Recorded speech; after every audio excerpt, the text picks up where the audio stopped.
ನಮಸ್ಕಾರ. ನಾವಿವತ್ತು ಮಾಡ್ತಾಯಿದ್ದೀವಿ ಅಕ್ಕಿ ರೊಟ್ಟಿ. ಇದು ತುಂಬ ಸಾಫ್ಟಾಗಿ ಫ್ಲಫಿಯಾಗಿ ಬರುತ್ತೆ.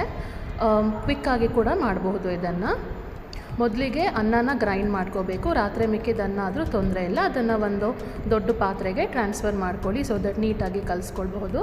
ಇದಕ್ಕೆ ಸ್ವಲ್ಪ ಉಪ್ಪು ಮತ್ತು ಅಕ್ಕಿ ಹಿಟ್ಟನ್ನ ಹಾಕ್ಕೊಳ್ಬೇಕು.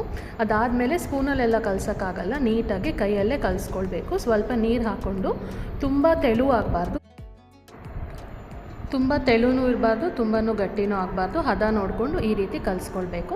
ಇದಾದಮೇಲೆ ಒಂದು ಮಣೆ ಮೇಲೆ ನಾನೊಂದು ಪ್ಲಾಸ್ಟಿಕ್ ಕವರ್ ಹಾಕಿ ಸ್ವಲ್ಪ ಎಣ್ಣೆ ಸವರಿ ಈ ಥರ ನೀಟಾಗಿ ಲಟ್ಟಿಸ್ಕೊಳ್ಬಹುದು. ನಿಮಗೆ ಲಟ್ಸೋದು ಕಷ್ಟ ಆಗುತ್ತೆ ಅಂದರೆ ಹಿಟ್ಟನ್ನ ಇಟ್ಬಿಟ್ಟು ಅದ್ರ ಮೇಲ್ಗಡೆ ಇನ್ನೊಂದು ಪ್ಲಾಸ್ಟಿಕ್ ಕವರ್ನ ಇಟ್ಟು ನೀಟಾಗಿ ಪ್ರೆಸ್ ಮಾಡಿದರೂ ಈ ಥರ ಬರುತ್ತೆ.